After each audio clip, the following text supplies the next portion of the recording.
Hello guys, welcome back to my YouTube channel the Royal Cruiser. किसी भी तरह की राइड पे जाए, चाहे लद्दाख हो, नॉर्थ ईस्ट हो, स्पीति हो या इवन साउथ की कोई राइड हो, आपको बहुत सारी पैकिंग और बहुत सारा सामान लेके जाना पड़ता है। स्पेशली अगर आप पिलियन के साथ जा रहे हैं तो और भी ज़्यादा सामान की पैकिंग करनी पड़ती है। तो मैं कैसे पैकिंग करता हूँ और कितना सामान, क्या क्या ज़रूरी सामान मैं लेके जाता हूँ, आज मैं आपको इस वीडियो में बताने वाला हूँ। तो आज बने रहे, आपके लिए बहुत इन्फॉर्मेटिव वीडियो होने वाली है और बहुत ही काम की भी है।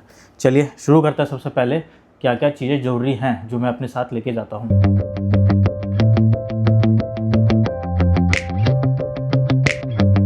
लॉन्ग राइड्स पे जा रहे हैं या किसी भी वीकेंड राइड पे भी जा रहे हैं, हाईवे पे निकल रहे हैं, तो आपको अपनी बाइक के साथ अपने राइडिंग गियर्स पहनना बहुत ज़रूरी है। जिसके लिए मैंने अपनी अपर एक जैकेट ली हुई है, राइडिंग जैकेट, जो कि राइनॉक्स की है EVO4, और एक है मेरी राइडिंग पैंट जिसमें लेवल 2 के ही गार्ड्स मैं मेंटेन करके रखता हूँ। इनमें अगर नहीं आते हैं तो आप अलग से ले भी सकते हैं, इनमें फिटिंग हो जाती है इजीली। और साथ ही मैं राइडिंग शूज़ लेता हूँ, इसके रॉयल एनफील्ड के हैं, जो वाटर प्रूफ भी हैं और आपको बहुत ही अच्छा प्रोटेक्शन देते हैं, आपके एंकल से लेकर के आपके अपर पार्ट तक का, जो कि बहुत ही ज़रूरी है। तो आप राइडिंग गियर्स और एक अच्छा हेलमेट भी, जो कि मैंने अभी यहाँ रखा नहीं है, लेकिन अच्छा हेलमेट भी आपको अपने साथ कैरी करना चाहिए, चाहे कोई भी राइड हो। किसी भी लॉन्ग राइड की बात करते हैं, चाहे वो लद्दाख की हो या फिर स्पीति राइड हो या और भी कोई ऐसी जहाँ पे आप विंटर के लिए प्रिपेयर कर रहे हैं और बहुत सारा आपको लगेज सिस्टम लेके जाना पड़ता है, तो आपको मेंटेन करने के लिए अपने बाइक को हल्का जितना रख सके उतना ज़रूरी होता है। तो कोशिश करें कि मिनिमम से मिनिमम ही आप अपने साथ लगेज कैरी करें जितना रिक्वायर्ड होगा। तो 90% ऑफ द टाइम आप राइडिंग गियर्स ही पहन के रखेंगे, तो उसके हिसाब से आपको, अगर विंटर्स में जा रहे हैं तो सबसे पहले आपको थर्मल्स चाहिए होंगे, जो कि बहुत ज़रूरी हैं। और उसके बावजूद भी अगर आपको ठंड लगती है तो एक जैकेट के नीचे आप विंटर लाइनर पहन सकते हैं, जो कि मैंने अपने डेकाथलॉन का एक विंटर फ्लेस ली हुई है, जिसको मैं यूज़ करता हूँ नॉर्मली। और उसके अलावा अगर आप नॉर्मली भी ट्रैवल करते हैं या ऐसे होटल वगैरह पे स्टे करते हैं तो आपको जैकेट की ज़रूरत पड़ सकती है, जो कि बहुत अच्छी -10 -5 की, अगर आप अच्छी जगह पे जा रहे हैं जैसे लद्दाख या स्पीति वगैरह, तो आप इस तरह के क्लोथ्स रख सकते हैं।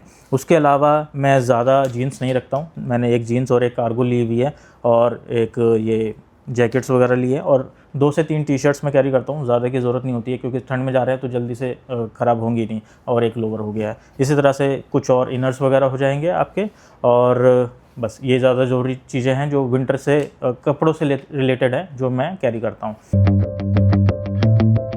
उसके अलावा आपका ये ग्लव्स आ जाएंगे विंटर के, जो ये BBG के हैं मेरे ग्लव्स, जो कि बहुत ही अच्छा काम करता है, बेहतरीन है, ये ठंड में अच्छा काम कर लेते हैं ये। अगर इसके अलावा भी अगर आपको ठंड लगती है इनमें, तो आप ये डेकाथलॉन के 99 रुपीज़ के या 100 रुपीज़ के ये फ्लीस मिलती हैं, आप इनको कैरी कर सकते हैं। और इनके अंदर अगर आप पहनेंगे या फिर आप नॉर्मल ग्लव्स के अंदर भी पहनेंगे तो आपको काफ़ी अच्छा प्रोटेक्शन दे देते हैं ये। उसके अलावा मैं ये स्लीपर्स कैरी करता हूँ, और ये सबसे ज़्यादा ज़रूरी चीज़ है क्योंकि इसके अंदर है सारी मेडिसिन्स इमरजेंसी की। इसकी एक मैं प्रॉपर एक लिस्ट आपको शेयर कर दूंगा, आप उसका स्क्रीनशॉट ले सकते हैं, जो अभी मैंने नीचे दिया हुआ है।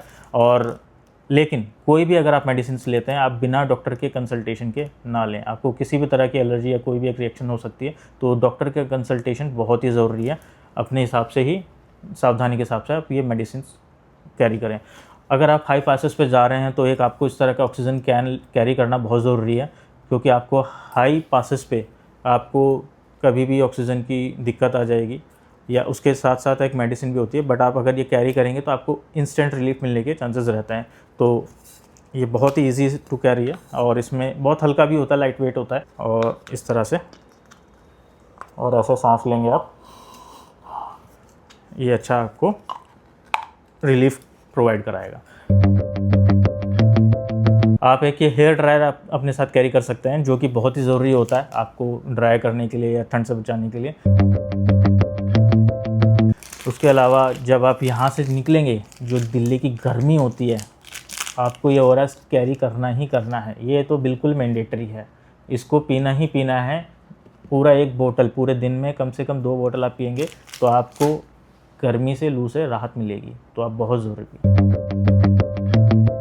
मैं ये अपनी ब्यूटी किट भी रखता हूँ, जिसमें मेरे शैम्पू और कंघा वगैरह, टूथब्रश और इस तरह के सारे आइटम्स रहते हैं। शूज़ जो हैं, अगर वो रेन प्रोटेक्टेड नहीं है, यानी वाटरप्रूफ नहीं है, तो आप इस तरह के रेन प्रोटेक्शंस शू कवर ले सकते हैं, जो कि आपको अच्छा खासा कवर कर देंगे। यहाँ तक का ये देखिए कवर कर देता है प्रॉपर, और शू साइज़ के हिसाब से आप अपना ले सकते हैं। ये बहुत ईजीली मिल जाता है, 500 से 1000 रुपीज़ के अंदर आता है, तो आप इसको कैरी कर सकते हैं। ये तो सिर्फ मेरा बेसिक सामान है, और आप जैकेट्स का साइज़ देख सकते हो। इसमें मेरी और मेरी वाइफ की एक ही सिंगल जैकेट है, जिसको मैं पैक करने वाला हूँ इन 2 बैग्स के अंदर, जो कि हैं ये 45 लीटर्स का पर बैग है ये, और ये हैं VBF के यानी विशाल बैग फैक्ट्रीज़ के 2 45 लीटर्स के सैडल बैग्स, जिनको मैं कैरी करता हूँ। और ये सामान सिर्फ मेरा ही है, और इसमें भी पूरा नहीं है, इसमें कुछ सामान यहाँ पे भी मैंने रखा हुआ है, इनर्स वगैरह और कुछ एक्स्ट्रा रेमेडीज़, और प्लस मेरी वाइफ का भी सामान है। तो आप समझ सकते हो इतना सारा मुझे कैरी करना है तो इन 2 बैग्स में कैसे फ़िट होगा, बट एक्चुअल में हम फिट करते हैं।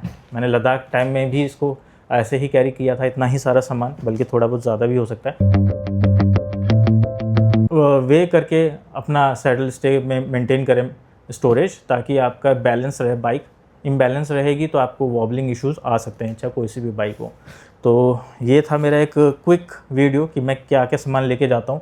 अब मैं इसको पैक करता हूँ जल्दी से, और आपको दिखाता हूँ कि मैं पैक करने के बाद कैसे इसको फिट करूँगा इतना सारा सामान को। यानी मेरी सिर्फ जैकेट का ही साइज़ अगर आप देखेंगे तो इतना ज़्यादा है, और इसके अंदर अगर मैं फ़िट करने की कोशिश करूँगा तो ये होगा भी नहीं अभी, मतलब वैक्यूम कर दूँगा तो उसके बाद इसका साइज़ एकदम 20% तक हो जाएगा, जिससे कि इजीली मेरे इसके अंदर बैग के अंदर फिट हो जाएगा। तो आप इसको वैक्यूम को इस तरह से एयर टाइट कर देंगे, 2 बार कर सकते हैं ताकि ये प्रॉपरली एयर टाइट हो जाए।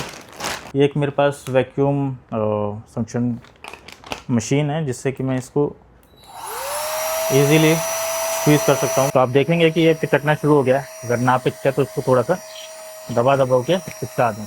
तो देखिए दोस्तों, ये मैंने स्क्वीज़ कर दिया है इसको, पूरा वैक्यूम से हवा निकाल दी है। जो 2 जैकेट्स थी मेरी, जो इतनी जगह ले रही थी, इसके अंदर फिट नहीं हो सकता था अभी इतना इजीली ये फिट हो जाएगा।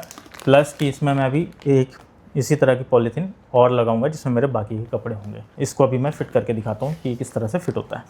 तो एक अगर क्लोज़अप लुक दिखाऊँ आपको मैं इसका, तो आप देख सकते हो कि मैंने इसमें सामान डाल दिया है, और अभी इसमें इतनी जगह है कि मैं एक और इस तरह की पॉलीथीन डाल सकता हूँ।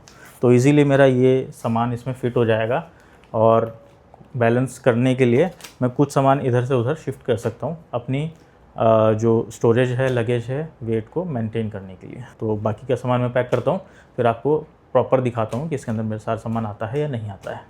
ठीक है। इन पॉलीथीन में डालने का 2 फ़ायदे हैं। एक, ये श्रिंक हो जाता है तो स्पेस आपकी बचती है।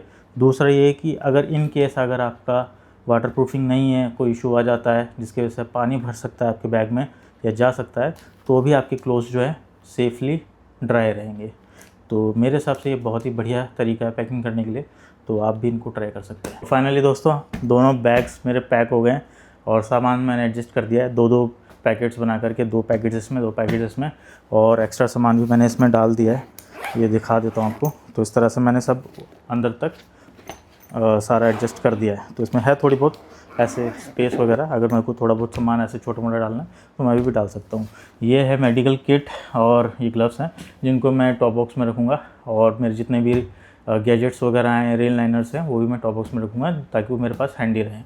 इनको बैलेंस करूँगा इनका वेट, ताकि मेरे सैडल के लेफ़्ट और राइट में बाइक मेरी बैलेंस ना हो और वॉबलिंग जैसे इश्यूज़ ना आए या मिनिमम हो। तो ये था एक वीडियो। तो आप बताइए, अगर आपकी कोई भी क्वेरी है, डाउट है, तो आप मुझे मैसेज कर सकते हैं, कमेंट्स में मेंशन कर सकते हैं, मैं आपको रिस्पॉन्ड करने की कोशिश करूँगा।